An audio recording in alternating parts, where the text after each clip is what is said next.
Thank you for joining us this morning for our graduate student orientation in the agronomy department. And we're going to start off with a presentation that will help us kind of work through the flow of the meeting. And so I'll go ahead and bring that up.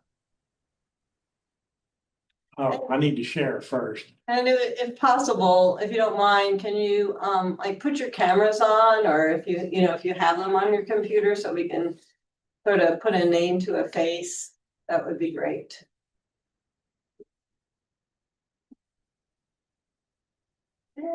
Also, it would be very good if on your screen, if you can have the agronomy department website open, or even the handbook that was sent to you last night. Yeah.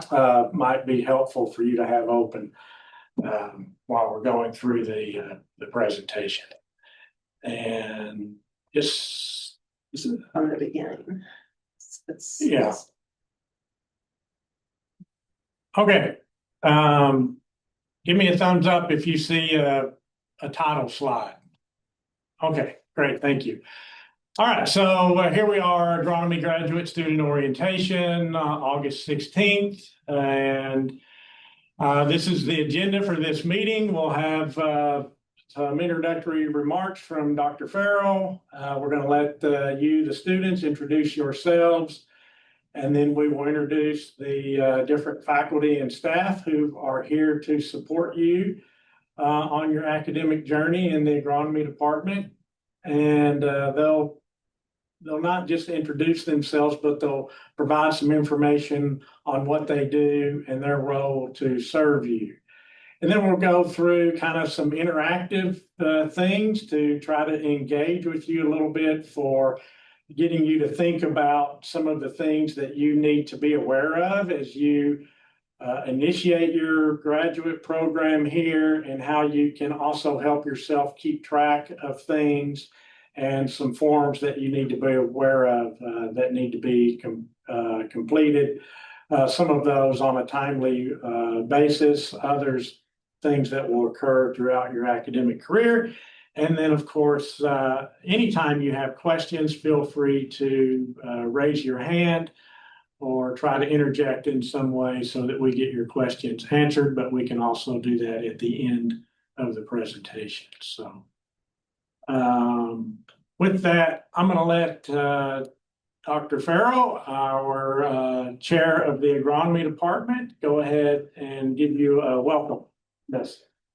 Good morning, everyone, and welcome to the agronomy department. I'm Jay Farrell. As Kevin just mentioned, I'm the chair of the department, and this is always our favorite time of the year. So when students start coming back to campus, everything starts getting back to normal. All the energy and the hustle and bustle is what we enjoy the most, and being here and being right there in the heart of campus. So I just wanted to simply say that congratulations to every one of you. You are coming into one of the best programs and one of the greatest universities anywhere in the world. So you are largely without peer when you look at our other institutions and other people going through similar scenarios. You are in one of the best places to receive one of the best educations that you can possibly imagine. And I would just say, embrace that.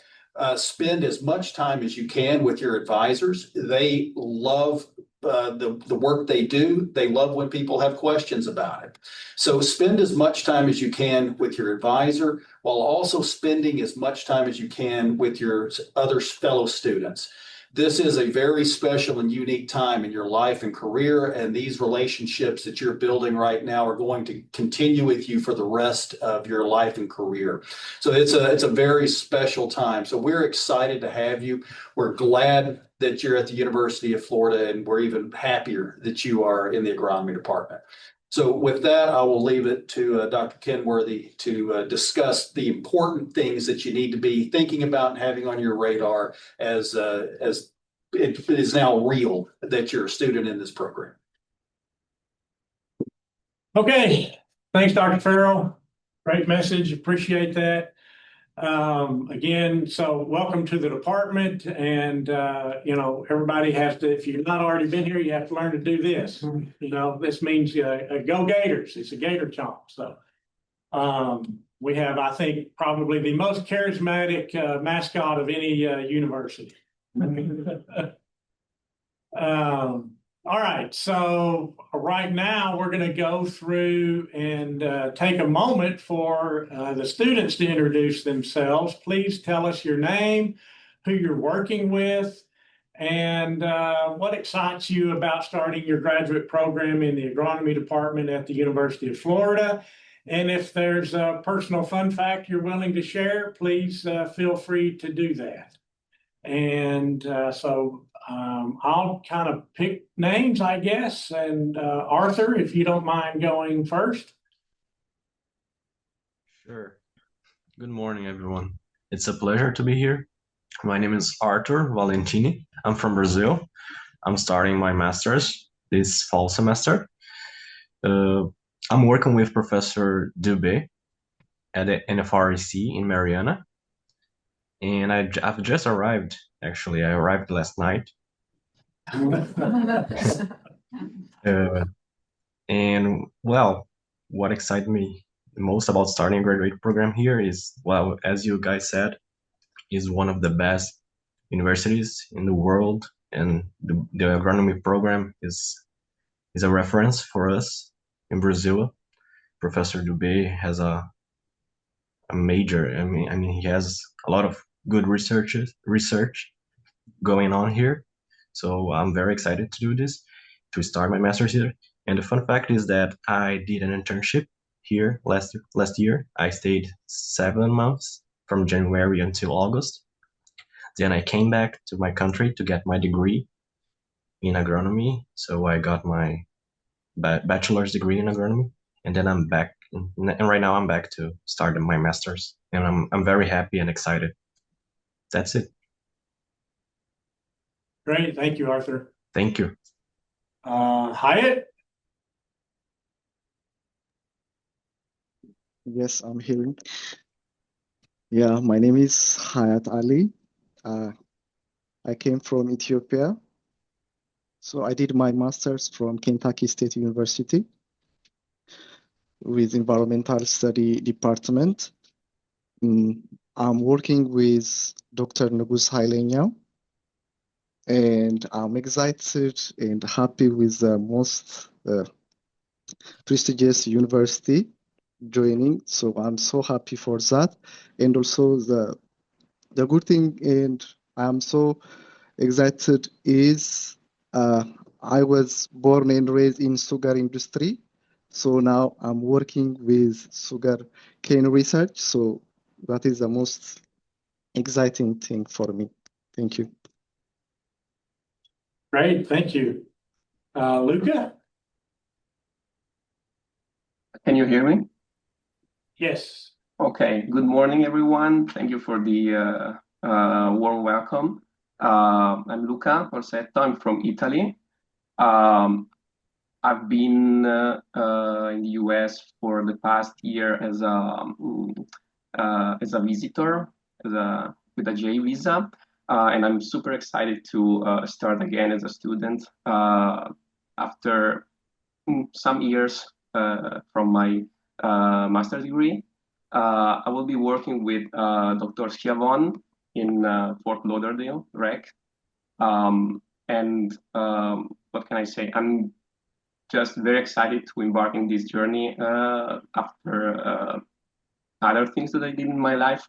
And it's a great opportunity for me to be in this family in the UF. I love being in Florida this past year, and I'm sure I will be very happy to start this new journey. Thanks. Thank you, Luca. Kat? Yeah, hi, I'm Kat Calabro. I'm working under Dr. Enlow at the Center for Aquatic and Invasive Plants, That's where I currently am right now for a Brazilian pepper tree experiment today. Um, I have been working under Dr. Enlow since my undergraduate, which I also got here for wildlife ecology and conservation with a minor in entomology, pivoted towards invasive plants. And now I've been working with Dr. Enlow for 2 or 3 years now, so I'm just starting graduate school underneath that program at the moment. A fun fact is I grew up on an animal farm in Brooksville, Florida. So a lot of my passion for plants came from that because I grew up having to know which plants were poisonous, and invasive plants are kind of filling that same niche for me right now that poisonous plants did.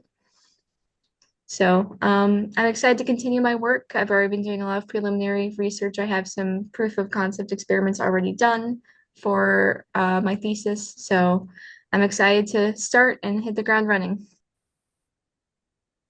Great, thank you. And Carolina. Good morning. My name is Carolina Trujillo. I'm going to start with my master in the fall semester. I was doing my research scholar here at the UF with Dr. Peter, and I'm going to continue my master also with in the same lab.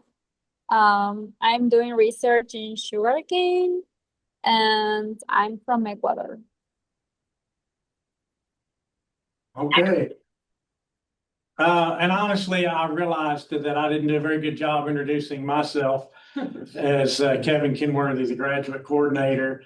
And other than being graduate coordinator, and very happy to serve you in any capacity that you might need during your graduate career. If you're having difficulty with any situation, please feel welcome to come to me. I have an open door policy. If the door is closed, just knock. If it's open, come on in. And I want you to feel welcome to bring anything that you need to my attention while you're here. The other part of me is, and this is why I realized I did a poor job of introducing myself, is because Luca mentioned he's working with Dr. Scavon.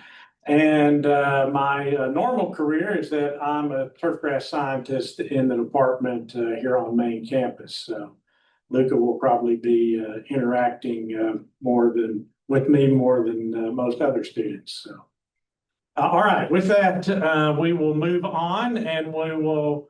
I don't think I missed anybody. That's everybody, right?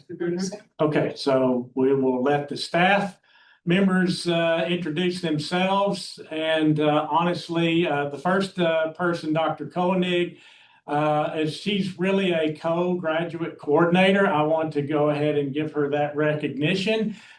She does a lot to support me and support several missions in the department. And so I don't want to let that go unnoticed, but Rose, go ahead. Thank you, Kevin. So my name is Rose Koenig, and my primary role in terms of graduate students is I coordinate the master's non-thesis in agronomy with a concentration in agroecology. So that program is primarily an online degree program. So for the 5 of you, you're not going to be involved in that program. Some students do a thesis with an agroecology concentration, so that is an option.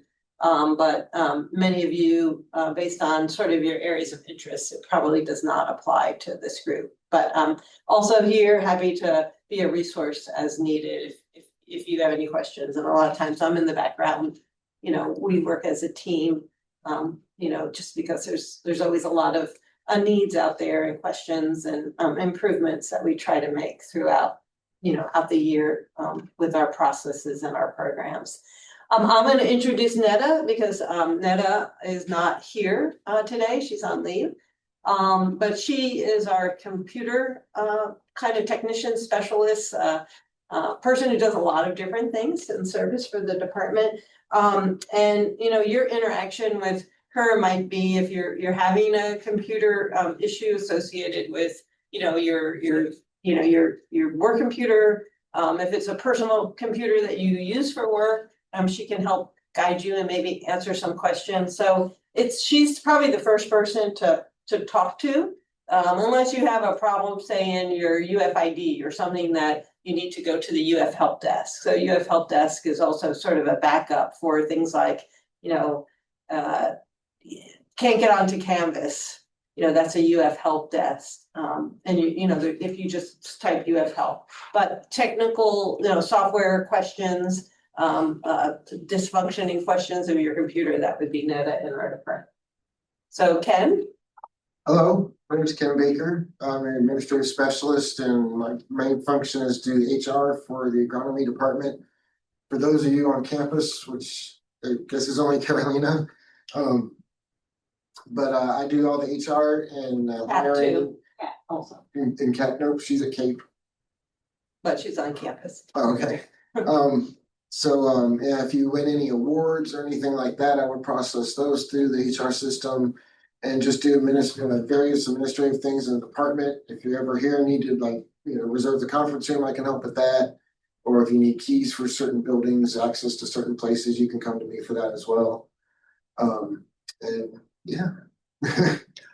I'll just interject that it can often take considerable amount of time for new students if they've recently arrived to get all of their paperwork finished and their hiring paperwork finished and to receive a first paycheck. And the go-to person to get assistance with that is Ken. Except for the ones at the RECs. That's right. If you're at an REC, you work with the REC. And so one of the things that I wanted to say is that, so you received your graduate handbook last night and it's hot off the press. Okay, so we are really rolling this new handbook out to you as the first group for that means a lot of things. So you're going to get the first orientation around the new book. So we're sort of learning as we do this presentation too. So there may be some questions or things may be unclear, and we apologize for that if that's the case due to sort of a new format. But I wanted to point to you that if you look at that handbook that you received last night, on page 7, there's a table of contents, right? And on that table of contents, you'll see that the AGR graduate assistantship opportunities, things like stipends and benefits, which you all are on because you all are, I believe, receiving support through your major professors based on what you told us in the introduction. Just things associated with rules associated with your appointment. There's a lot of information in that section, mostly on page 13 and 14.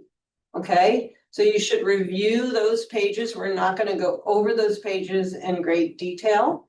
Many of you have HR representatives at your research and education center. They're Ken's counterpart at those centers. So those would be the individuals that you would direct questions to, okay, regarding your employment. Certainly if there's an emergency and you're not getting an answer, come to us, right? But those are your main point people, at your research and education centers, if you're located off campus. But the information is in there regarding stipends, regarding if I need to take vacation time, for example. These are sort of general policies that really reflect the human resource side of the University of Florida. We don't make up these policies in our department. We just have to implement them. So we have a lot of links throughout this graduate handbook to the what I call the core agencies or departments that are not academic, in the university that really are the people that we liaison with to get you hired, to make sure we're using the proper forms that the university is using, et cetera. So just realize that the institution is really big, and within our handbook, more information on particular subjects are going to be using those links and getting to those core departments or core support groups on campus. Okay, so I just want you to note that, because we're not going to go into a lot of specifics about those things during this training. Sorry, Ken. Good morning, everybody. I'm Alexia Craig. I have been in communication with most of you, if not all of you. I primarily handle the application process for our graduate programs and our certificate programs. I also help you guys take care of, or rather input your IDPs, evals, programs of study, things of that nature. If you guys need any help with reserving a conference room, a vehicle, I'm more than happy to help you with that. Aside from that, I kind of have a catch-all. So if you have any random things that come up that you need assistance with, or you need to be pointed in the right direction as to who could help you with that, feel free to give me a call, send me an email. All right. I guess I'll be the next person to introduce myself. My name is Jimmy Nguyen, and I'm the accountant for agronomy department. We probably won't have a lot of direct contact besides unless you get, a payroll issue that you don't get paid on time or something like that. I can help you direct those questions to the payroll service team, but that will be pretty much that, we have direct contact. But in general, I figure out, how the budget going, how we get money to pay for you guys and for tuition and stuff. And also for your effort that you work on the project and grants with your, faculties and PI, I've helped figure out those out as well. And that's pretty much, the thing that I do every day. Carolina?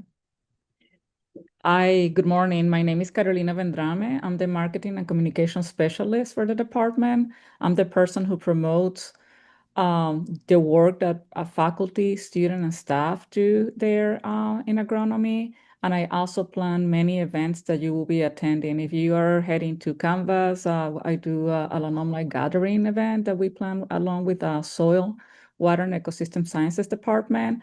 And then we have several events, like our holiday dinner, our spring social taco. So you'll get a lot of emails from me too. Regarding events and the things that I promote. Hello, everyone. I'm Lorraine White. I'm the academic program specialist for the agronomy department. And basically, you'll be dealing with me since you're here now, all the way until when you end the program. I'll be the person that, of course, I've been dealing with a lot of you with registration. I'll be the one registering for all your courses, all of your degree requirements, making sure that you're staying on track with those degree requirements throughout the whole while you're here. And then when it comes time for graduation, I will be also the person you would contact if any questions you have. Also, I'll send out things about your degree application during that time when it comes up. Anything to do with petitions, such as transfer credits, I'll be the person for that. Also, your different exams that you'll have during the time, such as your qualifying exam and your final exams. That paperwork that needs to be signed off on for you for that, I'll be the person to complete all that paperwork for you and get it into what we call our GEMS and SIS system here at the University of Florida. And there's plenty other things, but we'll be in contact. I'll be the person you'll be in contact pretty much your whole while that you're here in our program for anything. So if you have any questions about anything, always feel free to email me, call me, or come into the office to see me with any questions or if you need any help with anything. Any questions?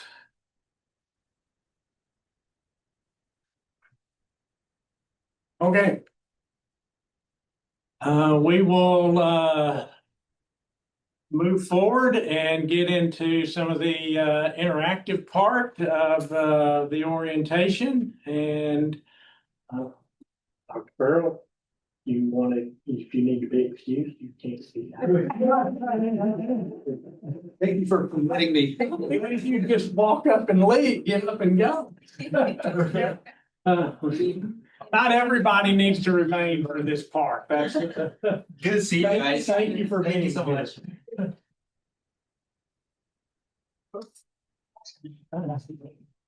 Okay.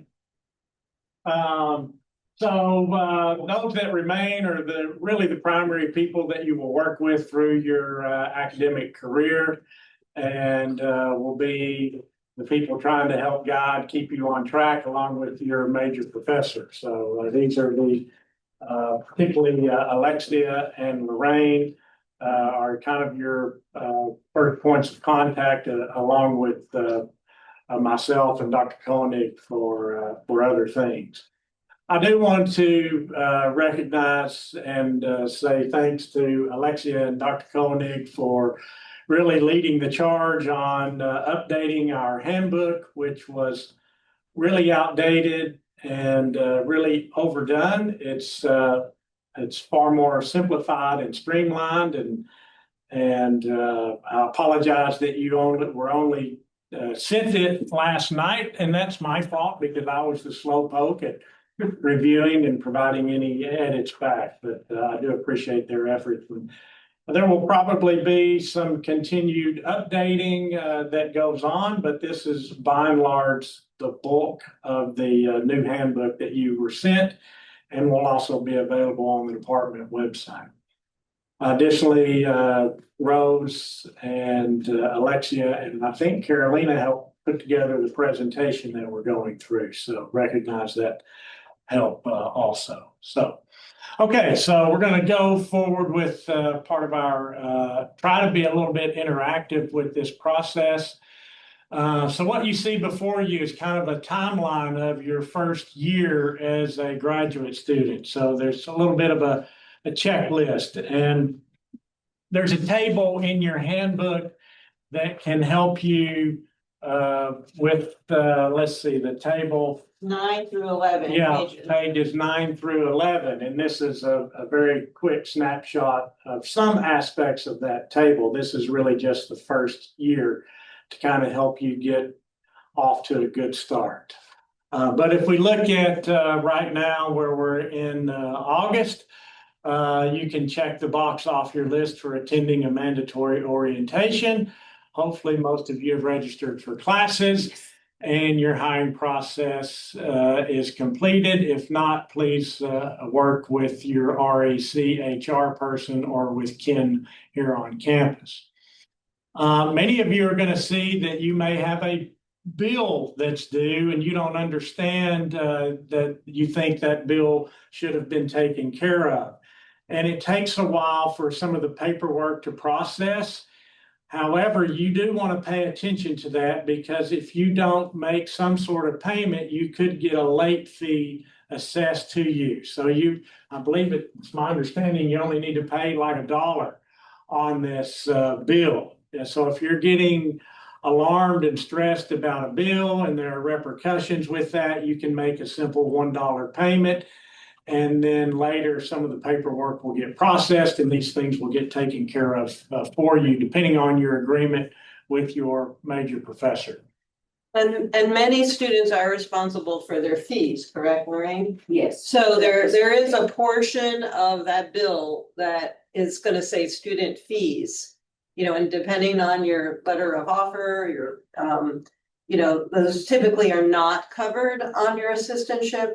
And, that line item would be something that you would owe, right? But for the first, to avoid that late payment, you don't have to pay, again, all of those fees up front. Maybe you haven't received your first paycheck even yet.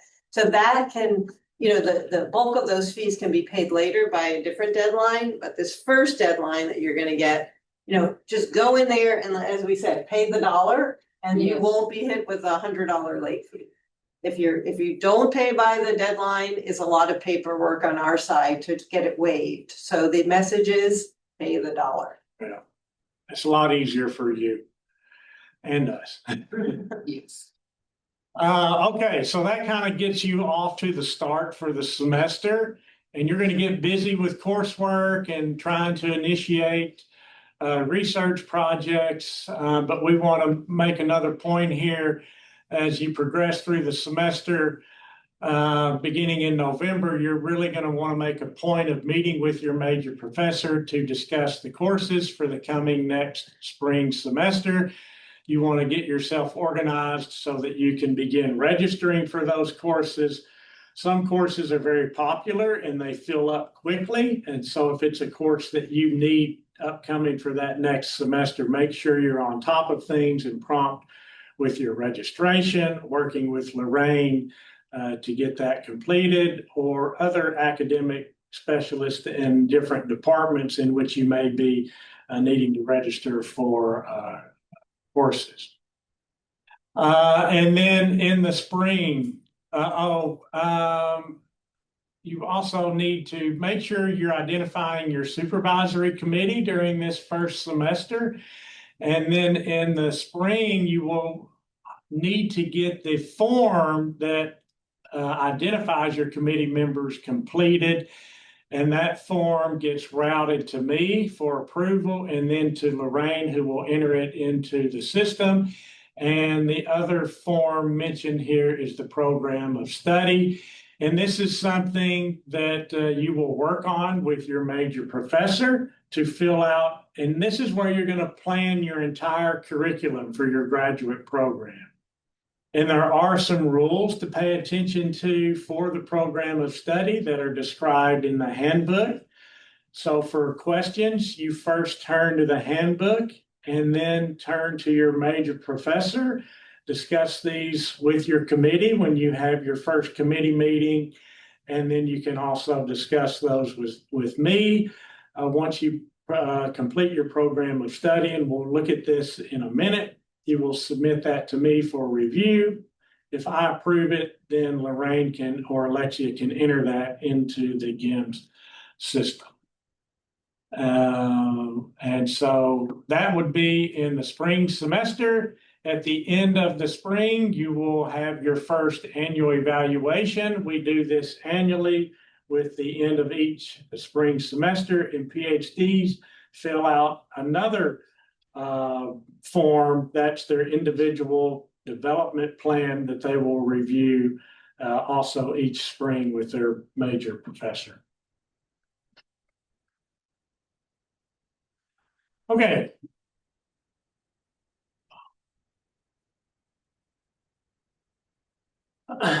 So here there's a link, which obviously I don't think you can click on. We have it in the chat. But it's been sent to you in the chat, or you can just go already to the agronomy department website and click on the graduate information and then find the current student tab and open that.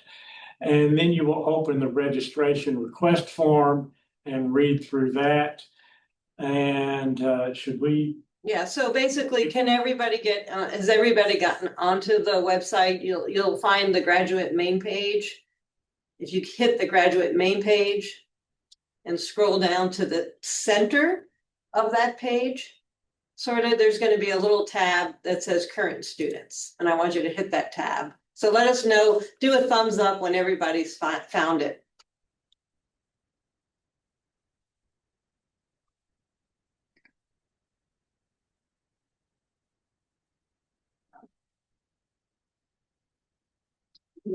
Is it already there? Yeah, you just hit it in the, I think in the. So hit delete all the way. Just delete everything, yep. And then click on that search bar. And it should be the last link that was copied. Hit Control V. Control V. It showed up earlier. There we go. There. Yeah. All right, I gotta share this now. Hold on. Are they finding it? Hopefully I did the right one. Yeah, I clicked it earlier. Worked. Okay. All right, Okay, see so where it we're says scrolling current down, students? going to current students. Everybody there? All right, so the first thing we want you to click on is this registration form. Everybody's got it open? Okay, read through the form. Just read through it. Once you're familiar with it, just give us a thumbs up.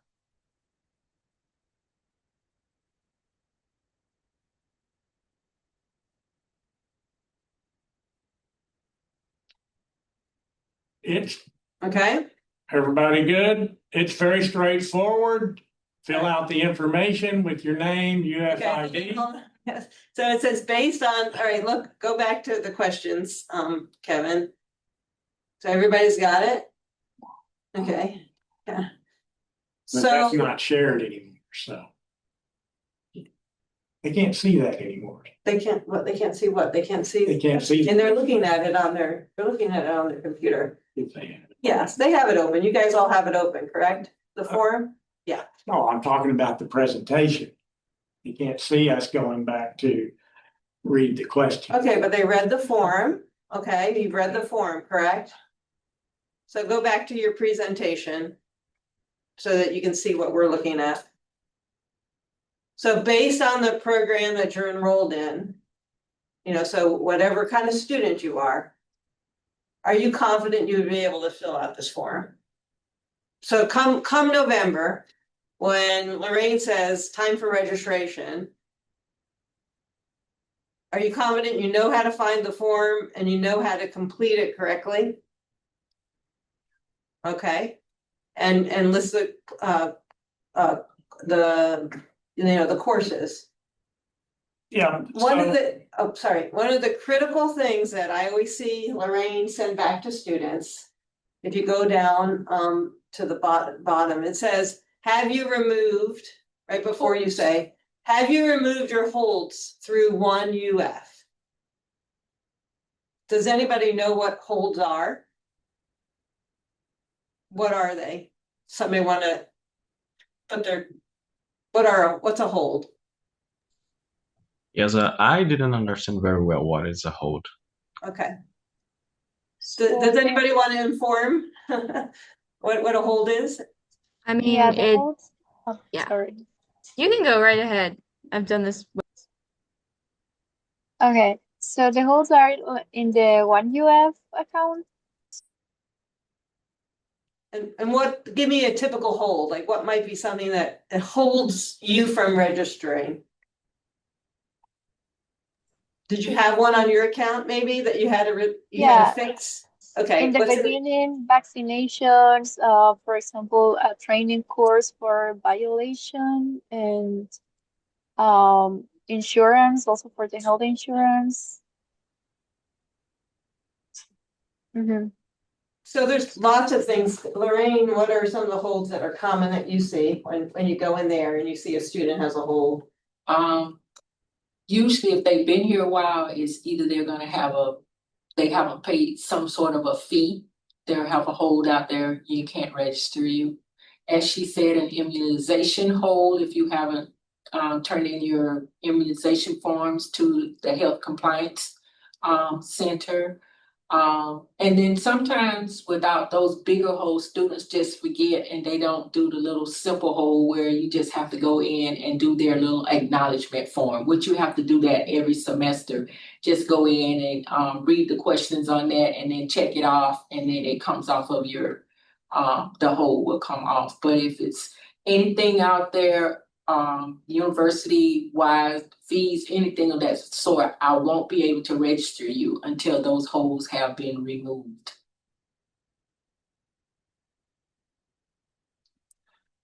so maybe to help Arthur a little bit, just simply put a hold as a restriction on your ability to register. Yeah. It's a roadblock. Yeah. And you want to remove that. Got it. Some of you I probably already worked with your immunizations. You probably had an immunization hold out there and you've turned your immunization information in, but they're just slow about getting your immunization records up to date. I can go in and call over there and ask them to temporarily remove that hold for right now so that I can go ahead and get you registered for classes so you won't be charged $100 late fee.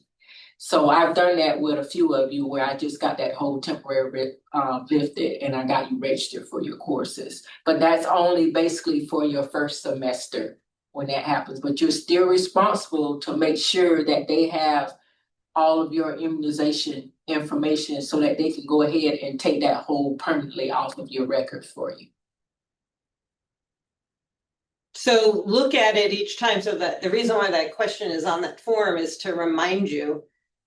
I need to look at 1UF and see if I have a hold before, ideally before I submit this to that, register agronomy at ifas.ufl.edu, because Lorraine's gonna open it. And she's gonna do the work to register you. She sees the hold. You already, she spent time getting ready to do it. Now she has to go back to you, get you to release the hold. So it's cost her a lot of time. And more importantly, if it's the last day to register, the last minute of the last day, and you've got a hold, now you've got a late fee. So do it early, try to get that hold removed yourself so that the process is really efficient. Because she's got a lot of students to register, and it's like a short window of time. The take-home message is if you've got a hold and you're not sure how to deal with it, contact Lorraine and she will help you figure out exactly what that is. And so everybody can move forward with registration. One other point is this is actually very important about your situation. Are you an on-campus student or are you at an REC? These are very important bullets because they're going to correspond to different sections that you end up being registered in. So you need to understand, and then this is important for the section that you fill out in the form. And if you fill out the incorrect section, you may be charged the incorrect amount for that course, or your fee charges may be incorrect. So it's important to understand, where you're located and how that then impacts your registration. So for example, an REC student, you're going to put down the REC section. And don't worry, as long as you have that course number, if you make a mistake, Lorraine will catch it because she sees that you're an REC student, right? But if you can and you understand, like in 1UF, you see REC, and for example, you're at the Everglades station or in North Florida, you'll put rec because and all the on-campus students are going to do the on-campus section. Any questions? Great.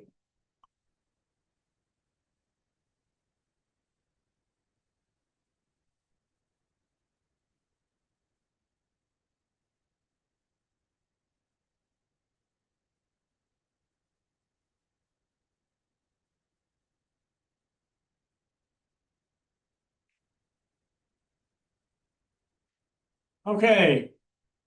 We're going to be going back and forth a little bit on the sharing and resharing.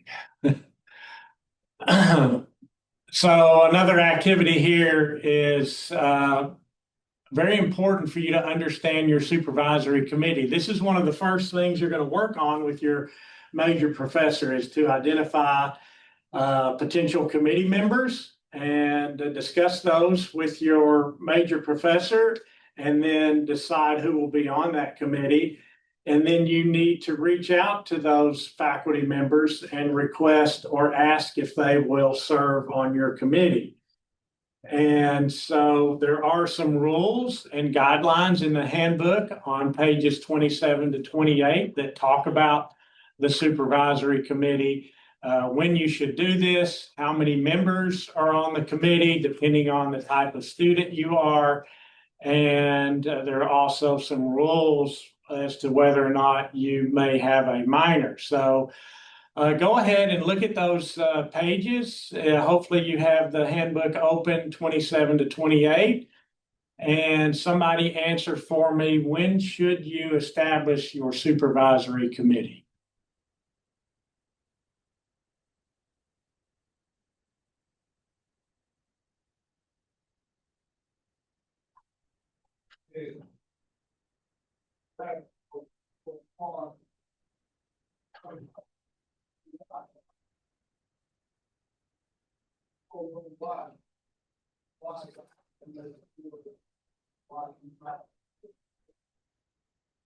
Can anybody answer that? That information may not be on 27 and 28, but we did talk about it on our timeline.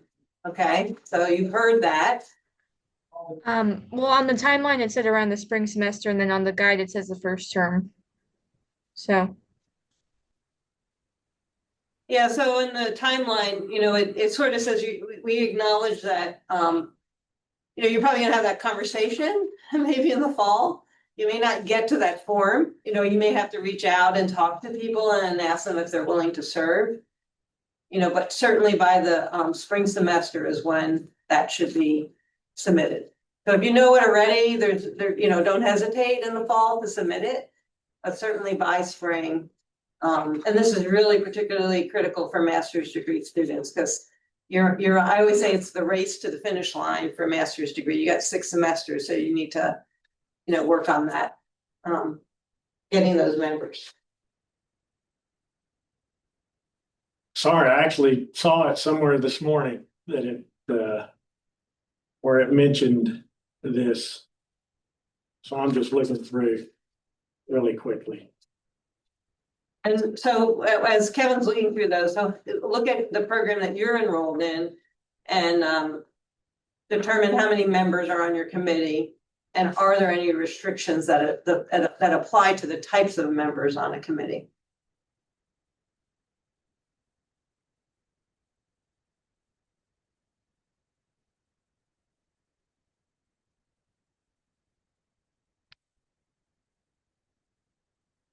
So do we have a PhD student here? Anybody's in the PhD program? Yes, here. Okay, so why don't you answer that for the PhD for your program? How many members are on your committee and are there any restrictions? I think it's 4. Mm-hmm. Yeah, on page 27 it says chair from agronomy faculty member, second member also from agronomy faculty member, third from any, it may be from agronomy, but the external one should be from another department. Okay. All right, and then what about the master's degree thesis, which I think everybody else is? What are the restrictions? Arthur, you wanna tell us what needs to be on your committee? Yes, master's thesis. I need a chair and an agronomy faculty member. The second member is agronomy faculty member as well. And the third member is any UF faculty, including one for a minor or concentration. Yeah. So the next question is if you choose a minor, okay, do you need I can't see the actual question. Do you need representation? do you need representation on that committee? And this includes either PhD or master's. If you decide, and there are things like minors, if you want to choose a minor, and there's a list of minors, if you go onto the UF website and just say UF graduate degree minors, those are kind of specializations that you may want to take within a degree program. Do you need a minor representative on a committee if you decide to minor in something?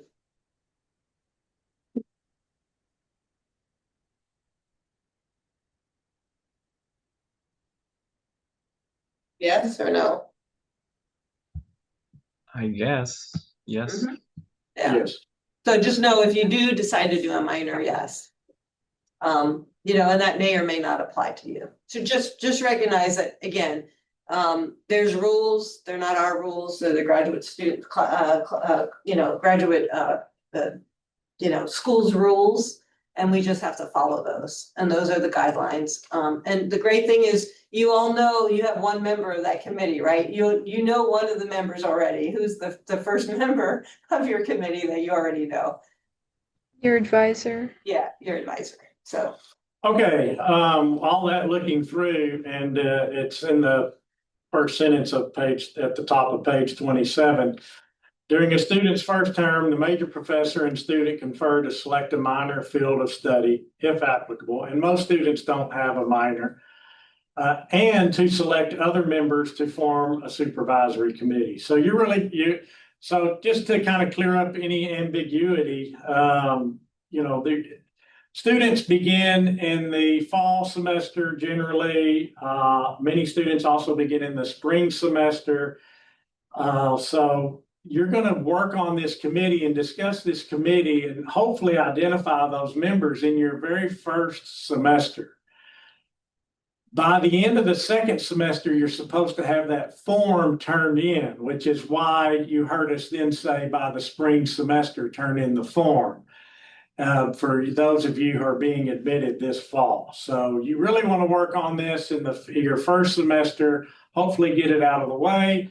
But the requirement is that the form be turned in by the end of the second semester. And for you guys, that will be the spring. Any questions? And just also recognize the form goes into what their Dr. Kenworthy said. You say GIMS or GIMS, GIMS is the acronym, but it's basically the graduate record system, information system. So that formally goes into the UF to the graduate school, and they're going to be looking for those same names when you present your dissertation or defend your dissertation and your master's. Those are the people that are signing off that you've completed all of the requirements of that program. And that's how the graduate school knows who's supposed to be on that form. And I'd just like to add to, yes, that committee form is highly important, like Rose said, with being in the graduate school records. And along with that, if somewhere during the term or whatever you change a committee member or somebody, you need to let me know in the office so we can get an updated committee form in the system with all your correct committee members on it. Because if you wait until like when the defense comes or when you're doing your qualifying exam or whatever, and that committee is not correct on there, it could be a possibility that we can't fix that correction at that time, and then you won't be able to get your exam entered into the system as completed. So please, if you make any changes, always let us know, complete a new updated form so that we can get it into the system the way it needs to be before time for your qualifying or final exams. And what Lorraine didn't say, which is the sort of, if it doesn't get in the system and you're planning to graduate and we've missed the deadline, you're delayed in your graduation, which besides everybody's sad about that, your family now can't, well, they can actually come and you can still walk, but you won't have your degree and you'll have to register yet another semester for some credits, typically. Sometimes that can be waived, but it can have some financial repercussions for you if it's not correct. So it's a critical document. Okay, the committee form, we're not going to bring it up. It's pretty simple. The names are there of the committee members. And if there's a special member, there are some things that need to be done administratively to get special committee members added to a committee. And so you can contact Lorraine and I for questions about adding special members to a committee other than what's listed here as a minor. But your committee form also includes a box for a 1 to 2 sentence description of your research project. So please put something in there. Your form gets sent to me for approval before Lorraine will enter it into the system. And if you leave that little box blank describing your project, then I'm going to send it back to you. So please just go ahead and fill out a one or two, three, some short description of your research thesis or dissertation project. Okay. And the great thing too is if you saw where the registration form was, right? On that, under the current tabs, guess what? All the other forms that we're going to talk about, including this committee form, is in the same place. So remember, all of those critical forms are on the website. There's also links to those forms within the handbook.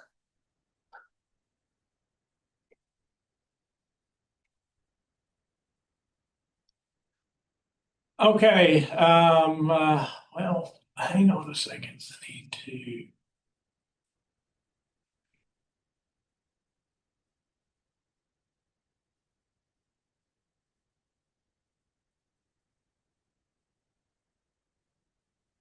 Okay, there are milestones listed in that table on pages 9 to 11. Please review those so that you can have some familiarity and know which milestones need to be considered in the coming months. On pages 21 through 26 are another very important part of the process to establish your graduate program, and those pages relate to, okay, these are the requirements for MS non-thesis, MS thesis, or for a PhD program. And with that comes the requirements for a program of study form, which is another form that you need to get filled out, and you work with your major professor to get that filled out. And then you review that with your committee. The committee signs off on the form, and then it gets submitted to me for review. So if you could review pages 21 through 26 in the handbook, and I will bring up a program of study form and share that so that we can look at it really quickly. So why don't you take like at least 5 minutes? We're going to give you some time to read through. And really, you don't have to read through every page, just find your, like if you're an MS thesis, for example, it's on page 24. If you're a PhD degree requirements, it's on page 25, right? But there's also some core curriculum requirements on page 21. So look at 21, look at 22 page, and then find your degree that you're seeking, that you're enrolled in, and read through that, read through the requirements. It should take you no more than 5 minutes. So we'll give you about 5 minutes. Give us a thumbs up, when you're ready to answer some questions.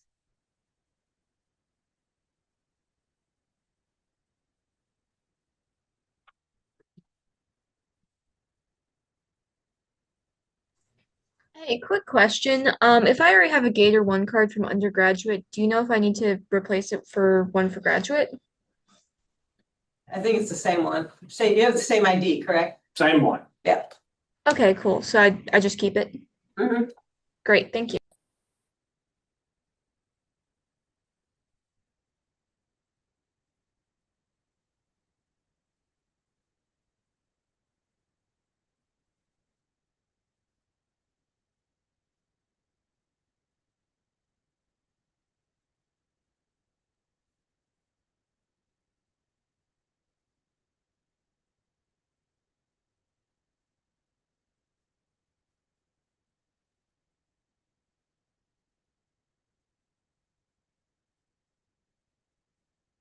You remember all those questions, right? No, I can pull it up. I'm gonna pull it up on my phone. How's that?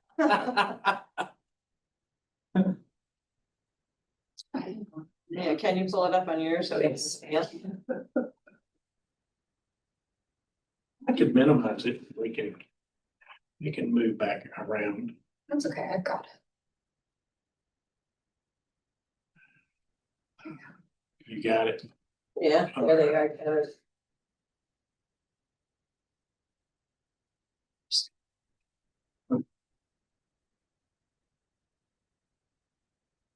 Okay, everybody had a chance to look at the pages that relate to your degree program, hopefully. So the questions here, this is relative to the program of study.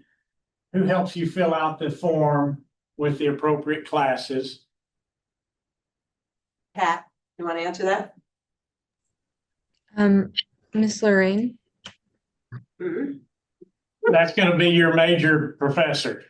Lorraine is not Okay. responsible for determining which classes you need to become a world-class specialized person in invasive plants. Hey, that was my my second answer, but I Yeah. figure you're still talking about the form. Yeah, let's let Dr. Enlow be responsible for that. It's okay, Kat. Lorraine is one answer, I think, later Yeah. down, so keep that thought in your mind. Lorraine's good. I already but she- got mine. Yeah, she's not an invasive specialist, a plant breeder, a plant physiologist. Well, why not? Yeah, nor does she want to be, right, Kat? We're playing, I'm sorry, I'm giving you a hard time. Anyways. Okay, so who needs to officially sign the program of study form? Carolina. And I've shared the form. Hopefully you can see it. We don't hear you, Carolina. Yeah, you're muted, Carolina. Oh, sorry. Yes. So what was the question? Yeah, I can see the form. Who signs the form? Who Yes. signs? Yeah, who signs it? This one, me? I'm not sure. Can you see it on your on the screen? I think you're sharing the screen, right? Yeah. Can you I see can see. I can see, but a student signature. Yeah, student signature. Committee chair, member role. I don't know who's member role. Okay, so remember we said who's on the commit, who did you submitted that committee form, right? Mhm. So who's the member potentially? How many members you think are on your committee? No yet. No, you don't have them, but you're a master's degree, right? Yeah. So Mhm. you have two members, don't you, besides your committee chair? Yes. Yes. Yeah. So they don't sign the committee form. They do sign this form indicating that they've been a part of the process for helping you develop the curriculum that you will take throughout your graduate program. And so it's important to get their signatures on this so that the entire committee is in agreement that these are the courses that you will take to develop the expertise that you need for your program. And so here in the middle, let's look at the next question so I'm not going off. So right now we just have the master's degree committee form up. There's a PhD form too. So I know, is it Hayat? Is that how you pronounce your name? Yes, you are right. Yeah, my name is Hayat. So we'll get to some, there's a few little differences, but most of the students right now are master's degree. So let's cover the master's degree first. Okay. The next question is actually, I want to wait on it. We've already answered who signs, how many members are related to whether you're master's or PhD. And so since we have the master's form up, does anybody know the minimum number of credits that you need to take to complete an MS degree? 30? 30, yes. How about for a PhD? 90? 90. And do the 30 that you take for a master's, if you've had a master's, count towards that? For I think so. For a PhD, count towards the 90? I think so. Yes, they do. And there is a process for our one PhD student to get, if you've had a master's, to get those into our system and get them approved to count towards your PhD. And you can reach out to Lorraine or I for that if that's not already been done. I'd just like to add on that for the transfer credit for PhD students, you will need to make sure that you have an official final master's transcript on file at the UF Office of Admissions, because I won't be able to process that paperwork for you until that official final transcript has been received by the admissions office. So just make sure if you haven't done that already, that gets taken care of. And as she's saying this, not to detour too much, but because we have a number of international students on the, in this meeting. You have all submitted electronically, right, copies of your, transcript. If it is required, you know, by the graduate school for them to see the physical copy, like, I don't, some of them. If you bring them to if you mail them, say you mail them to the admissions office, they will not give them back to you. Okay, so just consider it a donation to the admissions office that goes eventually into the garbage once they make the check, right? If you come from a country, and there are countries that they only issue one official transcript, right? And I know of a country that does that. You need to walk that transcript over and meet with an admissions officer to look at that transcript physically. And then you say, I'd like that transcript back. That's the only copy I will ever have in my whole life. And they'll give it back to you, but never send an official transcript in by mail if it's the only copy, because you will never get it back.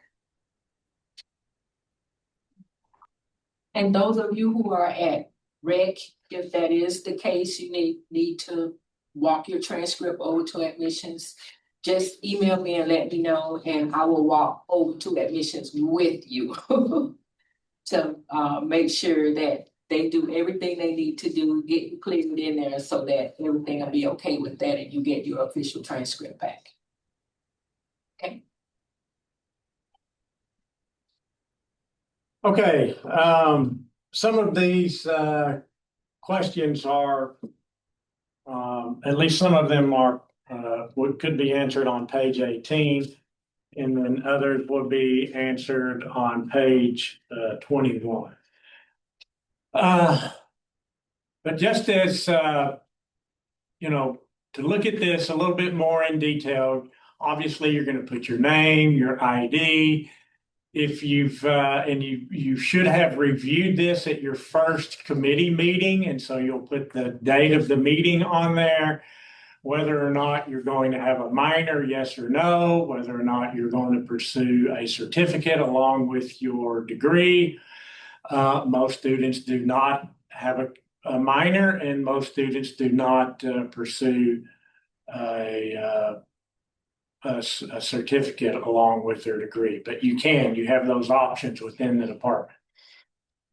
And then you'll see this first group in the form, and this is an important group to understand for obtaining your master's degree in agronomy. And so you're going to sign up for courses that contribute, and this says AY major. Those are courses that contribute to the agronomy major. And they will mostly be courses with the prefix of AGR, but some ALS or PLS or STA courses are also approved to contribute to the agronomy major. And you need 15 credits are required to count towards the total 30 in a master's degree that are approved for the agronomy major. 12 of these cannot be AGR 6971, which is master's research. That means that 12 of your credits must be formal courses. 3 of those credits could simply be registering for master's research. Of the 30, and I'm throwing a lot at you, I don't expect you to remember all of this right now, but of the 30, a maximum of 6 credits of master's research, 6971, are allowed to count towards the 30. Many students take more than 6 because you're trying to fill a gap somewhere where you're not taking a formal course, and you need to meet your minimum number of hours per semester, which is 9 in the spring and fall and 6 in the summer. For instance, you may not take a formal course in the summer, and you're going to sign up for 6 credits of AGR 6971, and you may have 2 summers in your program, and so you're very easily could be more than 6. Your major professor is paying for your tuition.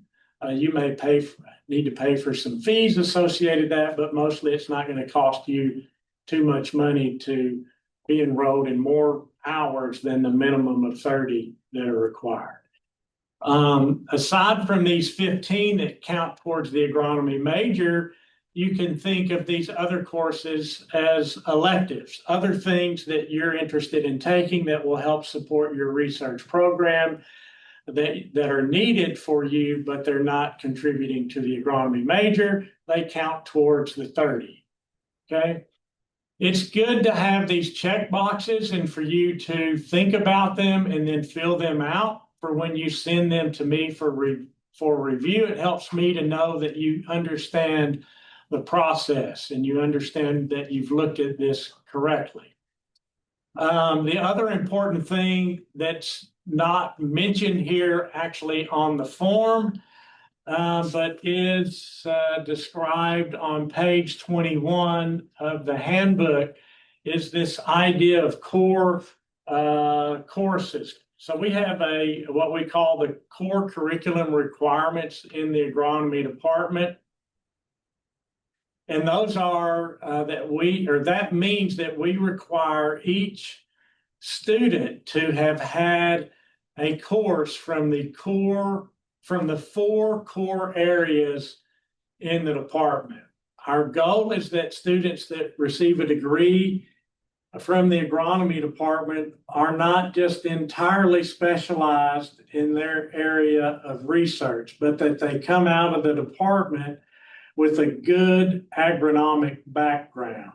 And so those 4 core groupings are plant physiology, biochemistry as one of the areas, the second, plant ecology, management, and nutrition, the third area, plant breeding, genetics, and genomics, and the 4th area in statistical methods or analysis. So you're going to need 3 credits from each of these core areas to fulfill this requirement. This is a departmental requirement, and there's some flexibility in that. Meaning that we can easily add a course that's not listed here. We have gone through this course list as part of the agronomy department updating, and we've tried to.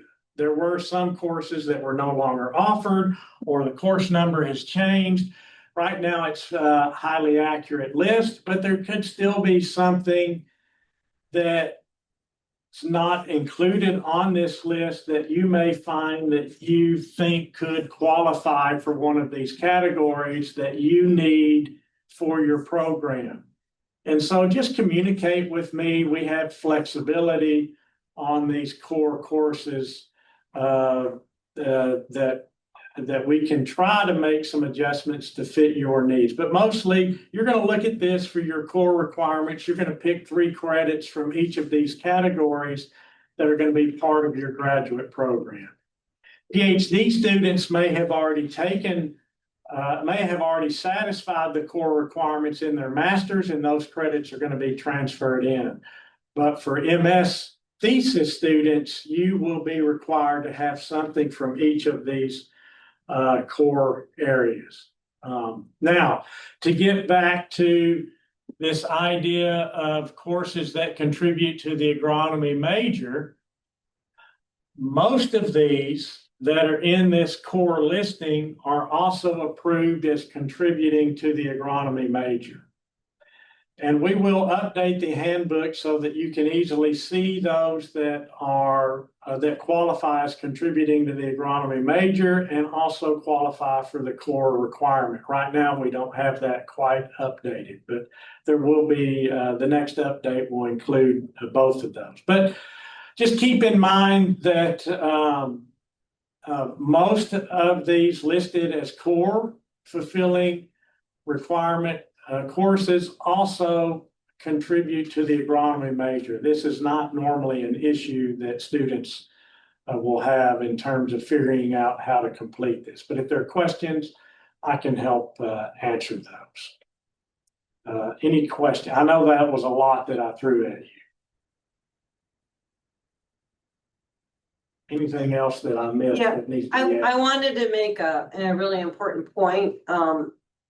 So you all said that it was 30 credits for a master's degree and 90 for the PhD, right? Minimum, right? You all are on assistantships, correct? And what Dr. Kenworthy was saying, well, he didn't necessarily say it specifically, so I want to be clear. This is an HR requirement, so we had Ken Baker here. Because I think all of you are on what we call a 0.50 or a half-time assistantship. You're employed, right? You get a certain salary that's in your letter of offer. And you're required to take a certain number of credits each semester as part of that. So you get 9 credits in the fall, 9 credits in the spring, and 3 credits in the summer. That's covered as your tuition cost for your program. Just to FYI, sometimes you end up having to take 1 extra credit because there's a laboratory and the courses you want may end up being 10. If that happens, you're only covered for 9, and through your assistantship. And sometimes, a lot of times you'll have to pay for that extra credit. Sometimes your major professor may pay for that extra credit. That's something to be determined between you and your major professor. But if you add it up, like 9, 9, and 6, it's 24, right? A year. So I'll pick on Kat again. Kat, how many years does your letter of offer say? How many years of funding? How many semesters is in the letter of offer? Can I pull up my letter of offer again? Yeah, if you want. I mean, I'll tell you, it's 6 semesters. Yeah. Right? Okay, so that's 6 semesters. So if it was 9, 9, and 6, how many credits? I said it was 24 a year. 24 times 2 is how many credits are you going to end up with? In theory, if you stay the 6 semesters. 48. Yeah, you're gonna have 48, right? So go back to what Dr. Kenworthy was saying, that most students don't take advantage of certificates or minor, but you have the right to take more master's research credits. They don't always apply towards your major, but if you got the 30, that's minimum, that's not a problem. With the, those extra ones are gonna be on your transcript. They're just not counted towards that 30 minimum on the form. But if you do want to take a certificate, and those certificates can be in any, there's lots of them. Again, look on the website. You can go graduate certificate programs, look at it early. There may be something like GIS or public health, or entomology has some. If you want to take a concentrated number of courses, they usually end up being somewhere between 12 and 15 credits to get a certificate. You can do that because, as long as your committee agrees, your major professor agrees, you do have some extra credits there but you have to, work to make sure you make those minimum requirements for the program. And just to let you know that certificates are standalone academic non-degrees. So you'll get a second diploma for a certificate. You'll get your diploma, and then the certificate is considered a non-degree program, but it comes with an official diploma. So sometimes that's important for students to say that I have an extra specialization in the form of a certificate as part of my time here. Is there a list of minors that we could find somewhere? Yeah, you can, it should be a list. Sometimes also websites will tell you if a degree offers a minor.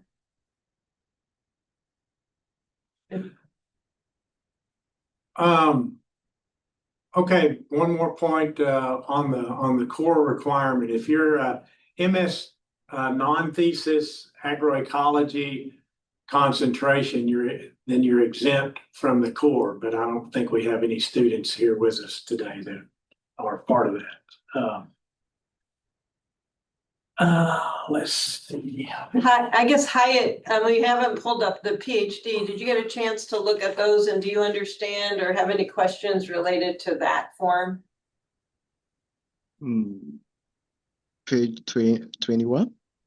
It's, there's, if you go on to the, I guess. This is the program of study for the MS thesis that's shared. There's another form that is specific to the PhD. It's very similar, actually. Yeah, based on what you said, so we need to choose from each core area, 3 credit hour almost. Yeah. So I'm calculating totally, I will take in these 4 years, 96 credit hours. So you said if it is 90, so yeah, 6 credit hours more than what is expected. So it's good. Okay. All right, there is a question, one remaining question in the presentation. And before I ask that question, I want you to look at the description of the program of study on page 18 of the handbook.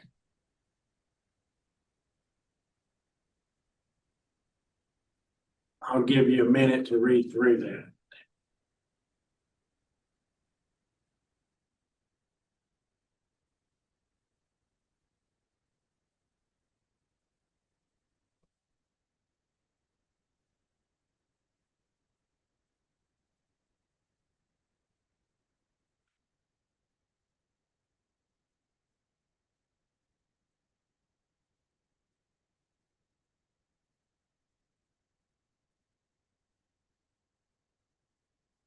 Give me a thumbs up if you've read through it.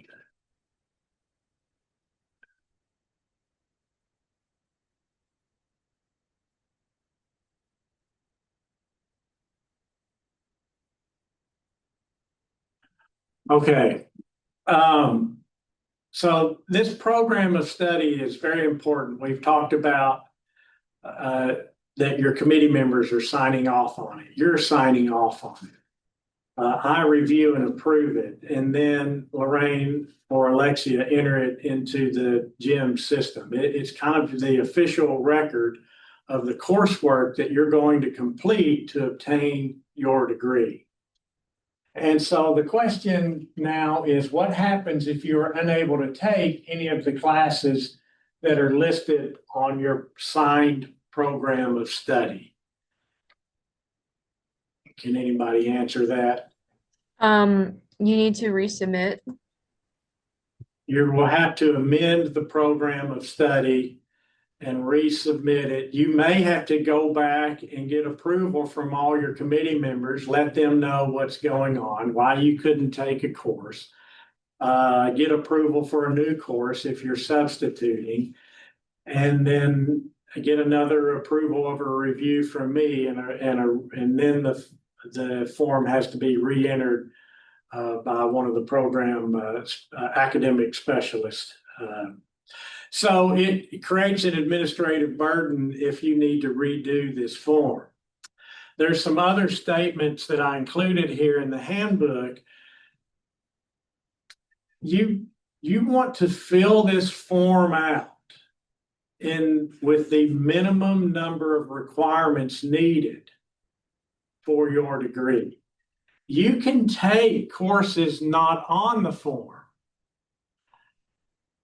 But if a course is listed on the form, it must be taken, or you won't graduate, or you have to amend the form and go through the resubmission process. But there's no penalty for taking classes that are not on the form. So work with your major professor, talk about these scenarios, and identify the minimum number of credits that will give you the knowledge that you desire, and fill out the form with the minimal number of credits needed, around right at 30, hopefully, or not much above 30.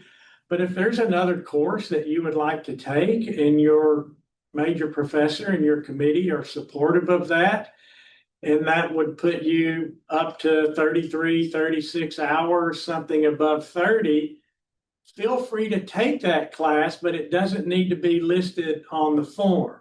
Just in case for some reason you're not able to take it, you know, if it's an add-on somewhere along the line, but you end up deciding that it doesn't fit, it's no longer offered, something happens, then there's no issue for it not being included, and you don't have to redo the form.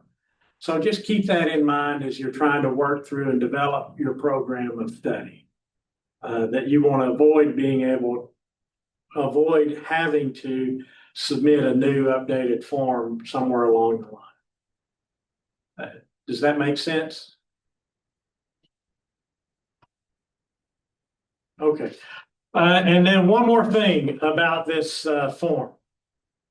Your final term minimum enrollment. So your last semester of your graduate program, and this is described on page 20. But all students, PhD or MS, will register for and take 1 credit of AGR 6933 Agronomy Graduate Seminar. And so you will work with Lorraine. You will sign up for this for your final, during your final semester. At some point, you will work with Lorraine and give her some information at least 2 weeks in advance of your defense. And Lorraine will send an announcement out with your defense date and the title of your defense. And your defense seminar is your graduate seminar that qualifies you for completing this 1-hour credit of agronomy graduate seminar. And your success in that seminar depends on the results of that seminar as graded by your major professor and committee. So all students, MS and PhD, will sign up for this in the final semester for agronomy graduate seminar.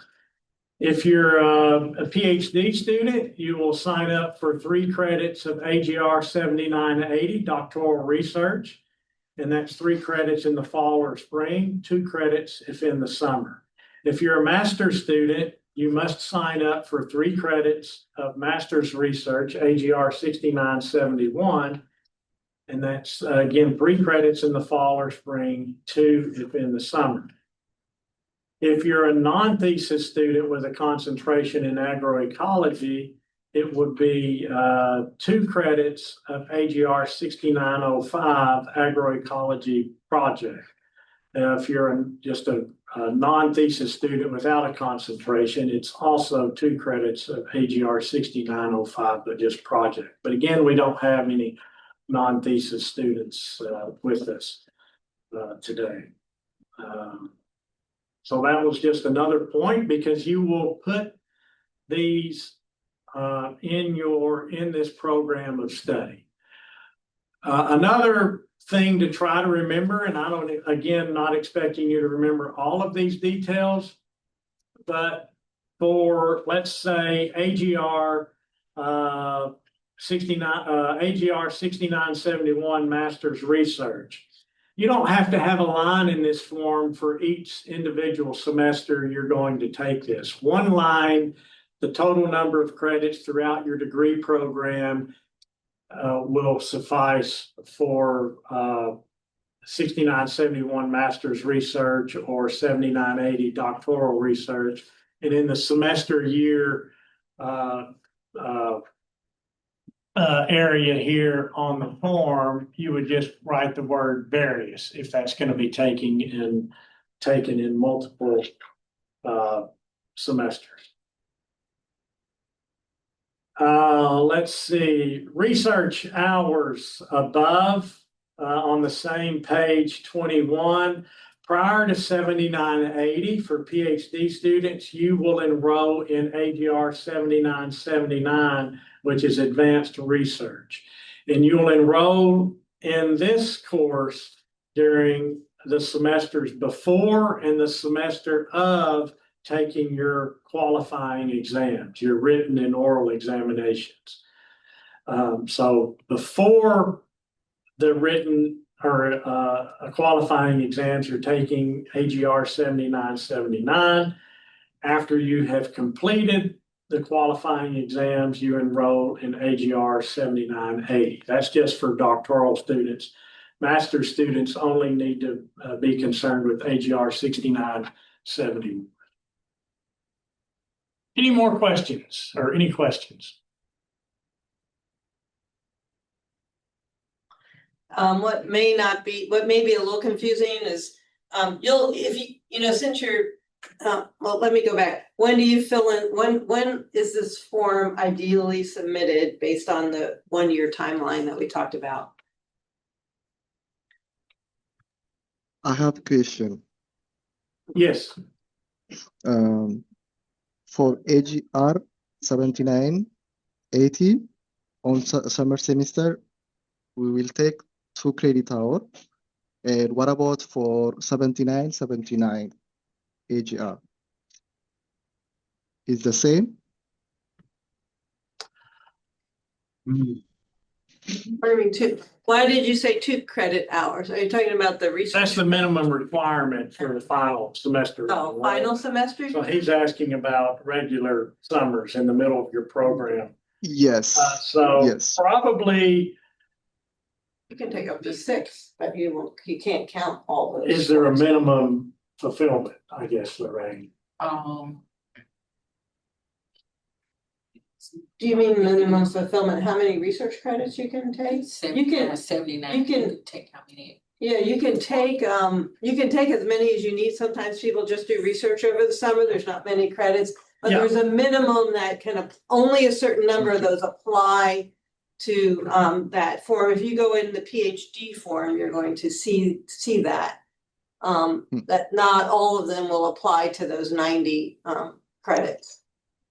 So you're gonna have extra that'll show up on your transcript, but they're not part of that approved form. If we had that one up, we could see that. They have to sign up for 6 hours in the summer, correct? That's the minimum Yes. hours in the summer. Yes, as part of their assistantship. Right. So, Hyatt, to answer your question, if you have a 4-hour class you're taking in the summer to meet the minimum requirements, you would then enroll for 2 hours, 79.79. Okay. Okay? Okay. If you're not taking any formal courses during a normal summer and it's not the final term, you're going to register for 6 hours of 79.79. It's generally, you wouldn't have finished your qualifying exams. You're probably not going to have more than one summer in which you would be concerned with 79.80. Students don't generally complete their qualifying exams that early in their program, but it could. You could, your PhD might get extended for some circumstance or another, and you're taking 79.80 over multiple summers. But that's rare, not often the case. So sorry, thanks for asking that. I was asking before you asked your question was, when ideally do we submit this form? Based on the timeline, the 1-year timeline that we went over. Or you could look at the checklist in your graduate handbook. Page, which page? It's in the beginning, it's page, so 9 through 11 have sort of the, so it's on page 10. Okay.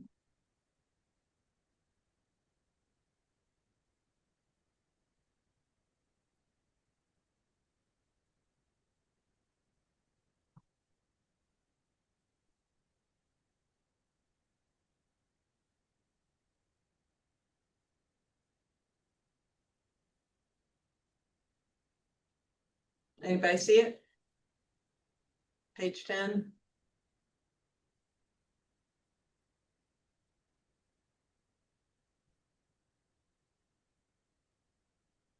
What's the name of the form?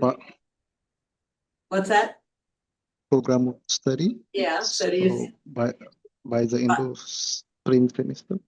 Yeah, spring semester, so. By the end of the second semester is what it should say. Yeah, it says second semester, so in the case you're all starting fall, so for you guys, it would be spring. So think about this if you're a master's student, that it really behooves you to do this sooner than later. It's a 2-year degree, and you may not have finalized your curriculum until you're almost halfway through the degree. So doing this sooner than later is an advantage for you to try to get this completed. And just to, another thing just to note, we have a section for your grades and for the semester year. Of course, you're not going to know of your grade for courses you haven't taken, right? So just fill that grade column out for the courses. Say you handed it in March of the spring semester next spring, the only grades that are going to be in that column would be for the courses you took in the fall. So don't worry about the others, right? And then the semester year, what I would suggest, how I suggest to the students I advise, sometimes you can pull up syllabi for all courses at UF. You can either just do a Google search, UF, AGR 5511, and you usually can, by law, you're supposed to be able to pull up recent syllabi for these courses, right? All the courses. You can also go into one UF, and you can do, when you're searching, you can do a search. And like, say you want to know, was tropical crop production actually offered in the summer? You can search by agronomy and graduate courses and see that in 2025, it was offered in the summer C.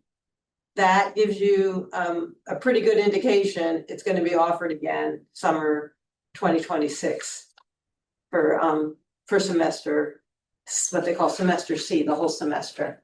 So just, the year is not gonna mess up Kevin, right, for signing it. What it would mess you up is you really should have a good plan to know, especially for master's degrees, make sure the courses you put on are offered the semester you think they're offered, because sometimes there's misleading information out there if you pick up the wrong syllabus, or if a student tells you, oh, that's offered in the fall. Sometimes faculty have changed the semester. So just make sure, for the plan that you have for yourself, I would just make sure that it for sure is being offered, just like Kevin says, so that when you fill it in, you can actually take it and you're not redoing the form. The issue I'm having is that every single course that I'm stumbling upon seems to be offered on Tuesdays and Thursdays, so they're all kind of conflicting with one another. Yep. Happens.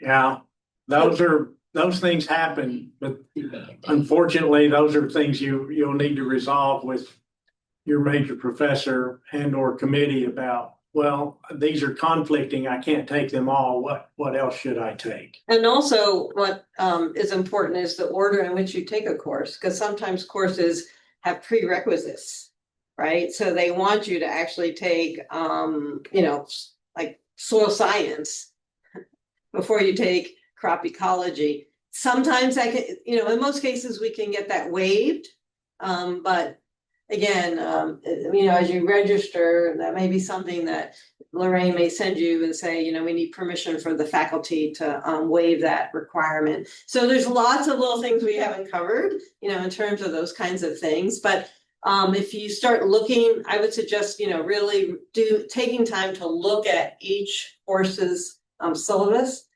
and really see what's the content of this course, what are the prerequisites, when is it offered? Am I supposed to have one of the other courses in the agronomy sequence before I take this one? Because that will really help you, early plan this thing out so that you're able to take advantage of all the great offerings that are here. Okay, we spent a lot of time on this program of study. It is important. Feel free to reach out to me for any questions as you begin filling it out. Or work with your major professor, and of course I'll review it when it eventually gets sent my way. All right, and we're going to stop sharing this and go back to the presentation.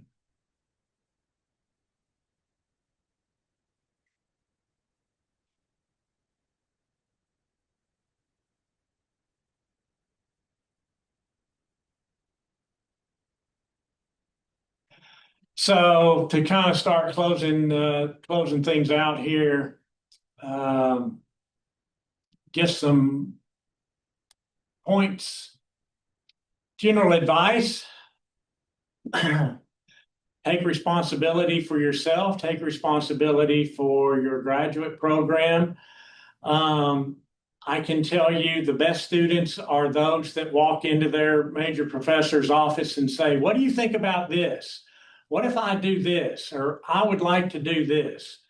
Don't wait for them to come find you. Okay, you can help dictate things. You can take charge of this process.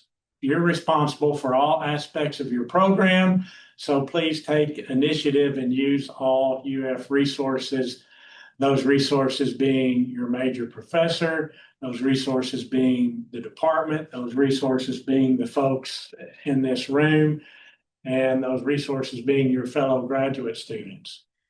Everyone is here to support you.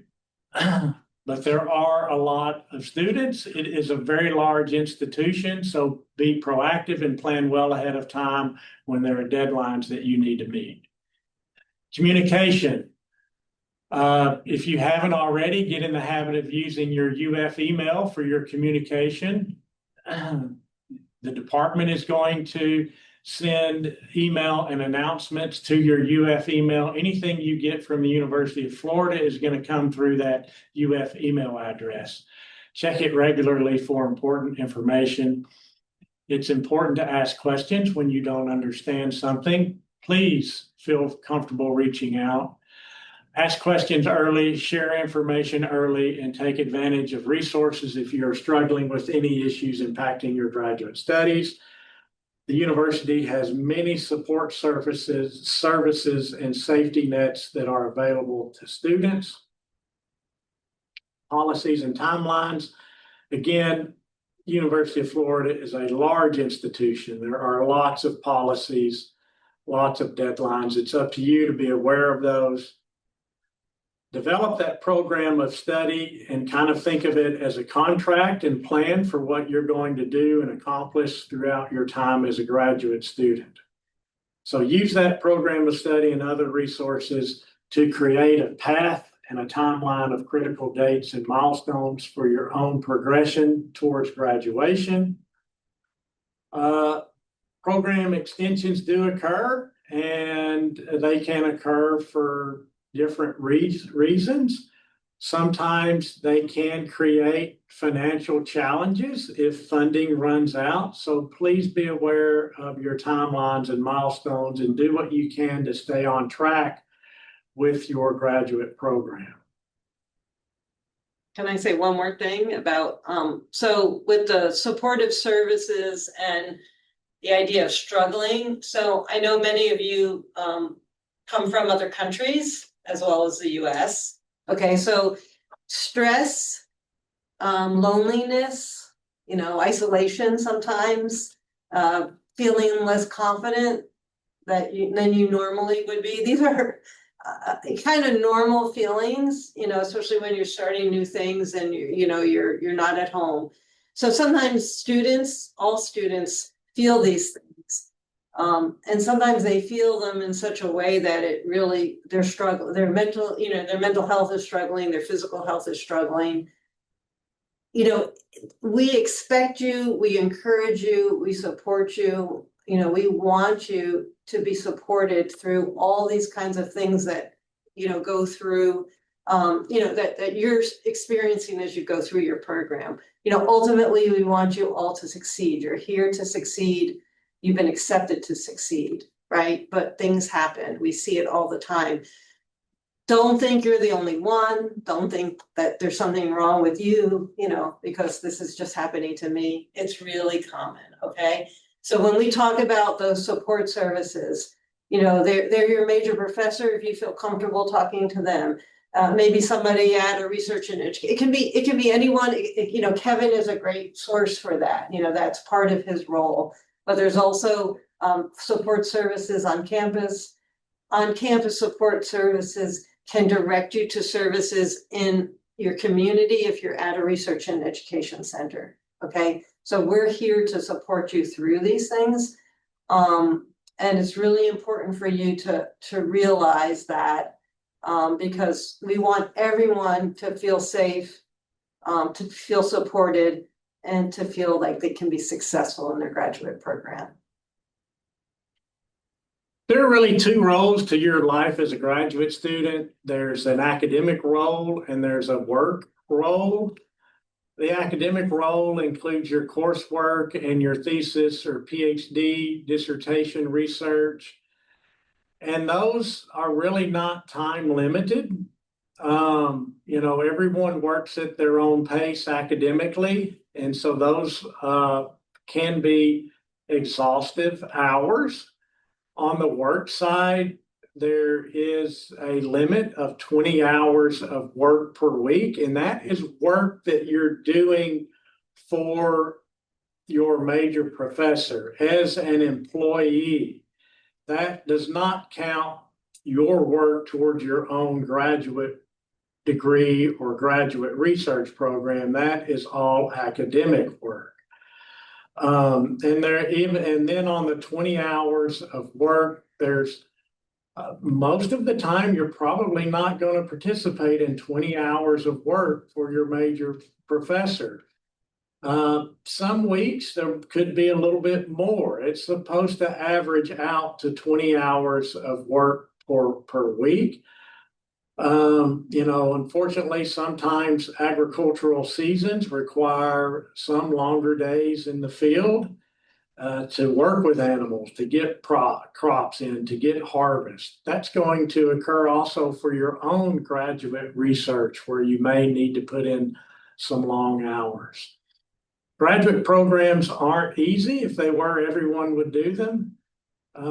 As Dr. Koenig said, most students, I would say, get the graduate student blues. I certainly had them when I did my master's and PhD, and sometimes the blues can become much worse. And we want to be there to help you in any of these situations. So please reach out. There are also sources of service and support that you can reach out within the UF community aside from us, but please reach out if you think we can be of help. It's very important. And so I think that's it. If there are any more questions. Really quick, who do I email again to ask if a certain course not listed for the core requirements can be counted as it? You need to communicate that with me, and I would like for you to copy your major professor on that. All right, wonderful. Thank you.